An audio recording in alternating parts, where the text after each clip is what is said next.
Continuamos con La Noche. Los latinos quieren estar bien informados, pero también entender mejor los hechos y escuchar diferentes versiones de lo que sucede. Al caer la noche, el espacio para las entrevistas, los personajes y el análisis. El punto clave de la noticia, sus protagonistas y las revelaciones de nuestras investigaciones en el programa La Noche. La Noche, martes a viernes a las 19 horas en la costa este de los Estados Unidos. Somos opinión. Somos NTN 24.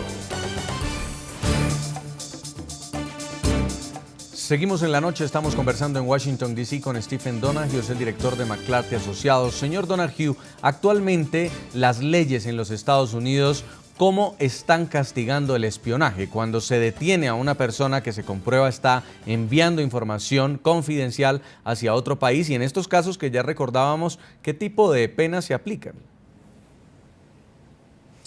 Bueno, primero, como vimos en el caso de Ana Montes, no necesariamente sabiendo quién es un espía en contra de los Estados Unidos se le detiene inmediatamente.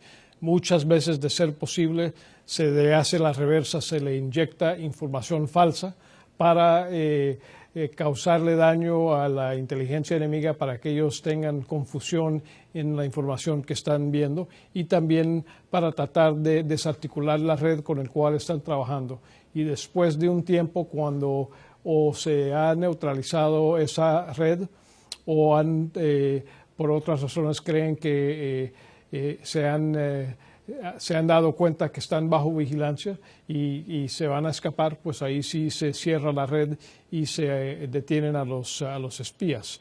Cuando son capturados, dependiendo de su ciudadanía y los detalles y el nivel de información que se tiene, que se puede usar en las cortes, se puede condenarlos como traidores a una pena de muerte.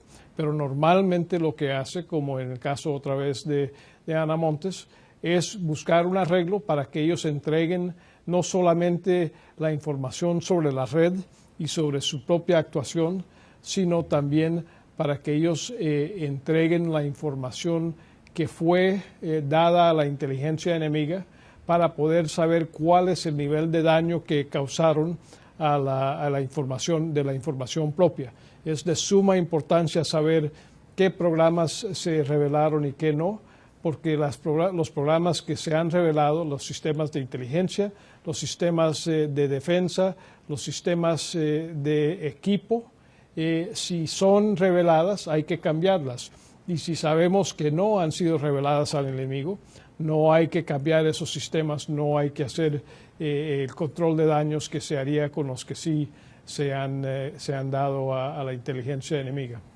En Washington, señor Frank Calzón, director ejecutivo del Centro para una Cuba Libre, el espionaje es un asunto que va en doble vía, porque también el régimen de los hermanos Castro dice que está infiltrado, dice que lo están espiando, y ha habido casos que han salido a la luz pública y que según el régimen de los hermanos Castro son de espías, como es el caso del contratista estadounidense Alan Gross, que estaba instalando unos sistemas de computadores, dice él, para la comunidad judía en Cuba, y ahora está detenido por espionaje. ¿Qué le pasa al que lo detienen en Cuba y lo acusan de espionaje y de colaborar con el gobierno de los Estados Unidos?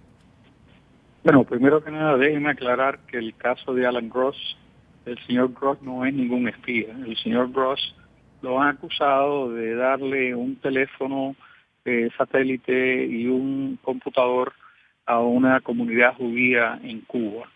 No lo acusaron de sacar información sobre la cuestión militar en Cuba ni nada de ese tipo. El señor Gross está preso todavía, que ha perdido más de 100 libras, está enfermo, porque el gobierno de La Habana quiere cambiarlo por los 3 espías que quedan. Por cierto, que el grupo de los espías no eran 5, como el gobierno de Cuba dice, como a veces la prensa menciona. Los espías eran alrededor de una docena. Lo que pasa es que el resto de ellos decidieron colaborar con los Estados Unidos. Obviamente, si uno en los Estados Unidos es más fácil hacer espionaje que en Cuba, porque Cuba es una sociedad cerrada. Y en el caso cubano ya usted puede imaginarse lo que puede suceder a una persona que lo acusan de espionaje y que está en las manos de la seguridad del Estado 24 horas al día por tiempo indefinido.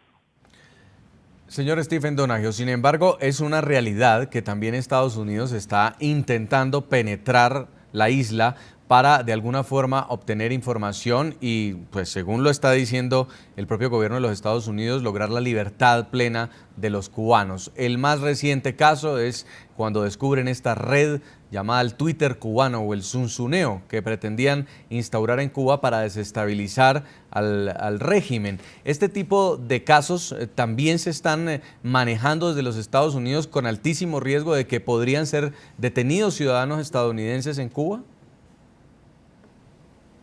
No, Jason, yo creo que esas son dos cosas completamente distintas.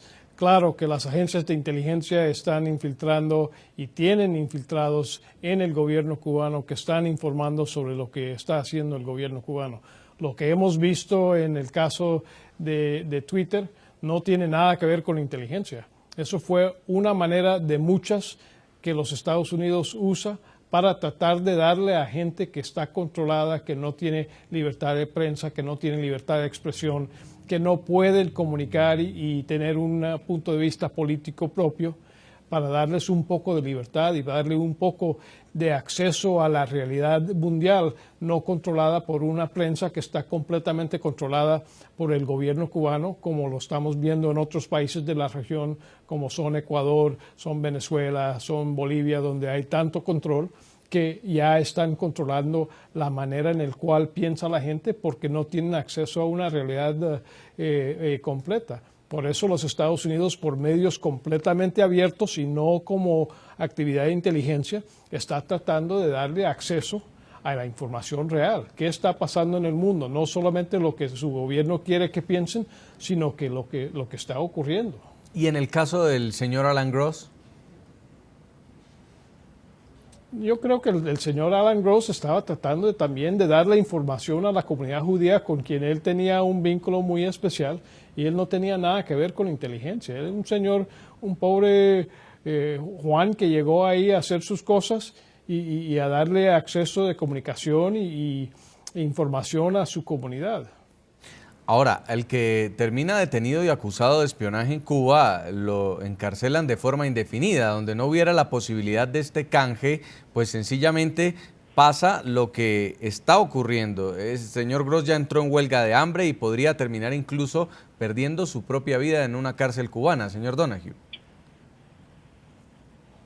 No, por supuesto. En una dictadura tienen controles sobre toda la población, tienen manera de controlar la información, tienen maneras de chantajear a la población.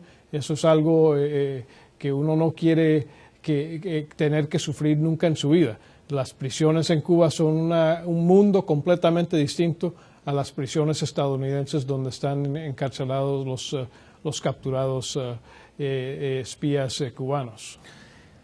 Este es el análisis al revelador documento del FBI que informa cómo agentes de inteligencia del régimen cubano están infiltrando reconocidas universidades en los Estados Unidos para obtener y reclutar futuros espías. En Washington, señor Stephen Donoghue, muchas gracias por habernos acompañado. Es el director de McClarty Asociados. Gracias por haber estado con nosotros. Gracias a ustedes. También nos acompañó desde la capital de los Estados Unidos el señor Frank Calzón, director ejecutivo del Centro para una Cuba Libre. Muy amable por haber estado aquí con nosotros. Buenas noches.